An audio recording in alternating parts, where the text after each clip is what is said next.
2024 विधेयक को पारित किया जाए। जो माननीय सदस्य इसके पक्ष में हो कृपया हाँ कहें।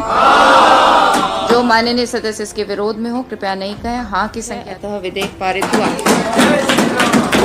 उत्तराखंड विधानसभा में यूनिफॉर्म सिविल कोड यानी यूसीसी बिल पास हो गया है। इस बिल के कानून बनते ही उत्तराखंड में लिव इन रिलेशनशिप में रह रहे लोगों को रजिस्ट्रेशन कराना जरूरी हो जाएगा।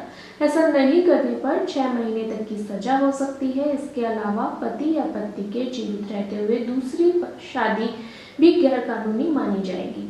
उत्तराखंड की जनजातियों को कानून से बाहर रखा गया है, यानी यूसीसी उन पर लागू नहीं होगा। उत्तराखंड में लागू होने वाले यूनिफॉर्म सिविल कोड से यहाँ क्या कुछ बदल जाएगा तो बेटा और बेटी दोनों को संपत्ति में समान अधिकार मिलेगा। अगर किसी व्यक्ति की मौत हो जाती है तो यूनिफॉर्म सिविल कोड उस व्यक्ति की संपत्ति को पति, पत्नी और बच्चे में समान रूप से वितरण का अधिकार देगा।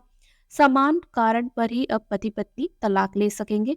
उत्तराखंड में रहने वाले कपल्स अगर लिव इन में रह रहे हैं तो उनका रजिस्ट्रेशन कराना जरूरी होगा। यदि लिव इन रिलेशनशिप से कोई बच्चा पैदा होता है तो इसकी जिम्मेदारी लिव इन में रहने वाले कपल्स की होगी। अब इस बिल को लेकर तरह तरह के सवाल उठने लगे हैं और इन सवालों ने इतना कंफ्यूजन पैदा कर दिया है कि सही जानकारी से ज्यादा एक धर्म के इर्द गिर्द पूरा ताना बाना बुन दिया है। चलिए इस वीडियो में आसान भाषा में जानते हैं कि आखिर ये समान नागरिक संहिता क्या है, इसका असर किस पर और कैसे पड़ेगा। मोटे तौर पर भारत में 2 तरह के कानून हैं, एक क्रिमिनल कानून, दूसरा सिविल कानून। क्रिमिनल कानून में चोरी, लूट, मारपीट, हत्या जैसे आपराधिक मामले की सुनवाई की जाती है। इसमें सभी धर्मों या समुदायों के लिए एक ही तरह की कोर्ट प्रोसेस, सजा और प्रावधान होता है। वहीं सिविल कानून में शादी, प्रॉपर्टी, तलाक, मानहानि जैसे मामले की सुनवाई की जाती है। सिविल कानून का एक हिस्सा है पर्सनल कानून। भारत में अलग अलग धर्मों में शादी, परिवार और संपत्ति से जुड़े मामलों में रीति रिवाज, संस्कृति और परंपराओं का खास महत्व है। इन्हीं के आधार पर धर्म या समुदाय विशेष के लिए अलग अलग कानून भी है। यही वजह है कि इस तरह के कानूनों को हम पर्सनल लॉ, पर्सनल कानून भी कहते हैं। जैसे मुस्लिमों में शादी और संपत्ति का बंटवारा मुस्लिम पर्सनल लॉ के जरिए होता है, वहीं हिंदुओं की शादी हिंदू मैरिज एक्ट के जरिए होती है।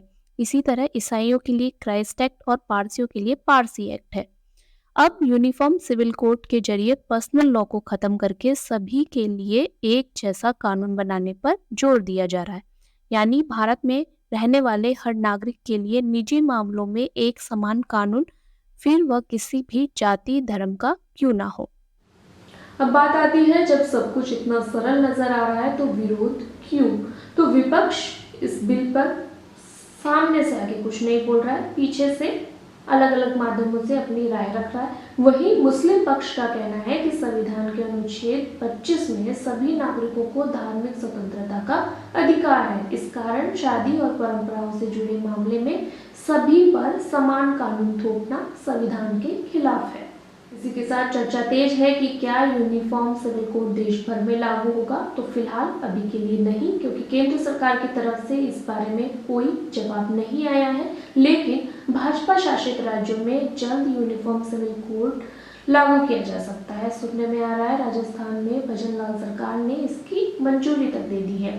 दूसरा सवाल ये उठ रहा है कि उत्तराखंड में ही यूसीसी क्यों लाया गया। इसका जवाब ये है कि पहली बार सरकार ने इसे पायलट प्रोजेक्ट की तरह लॉन्च किया है। आसान शब्दों में समझे तो क्योंकि यहाँ मुस्लिम आबादी ज़्यादा नहीं है, ऐसे में यहाँ ये विधेयक लाया जाना एक प्रयोग जैसा भी है। वहीं प्रदेश की जनजातियों को इससे बाहर रखा गया है, तो भाजपा का वोट बैंक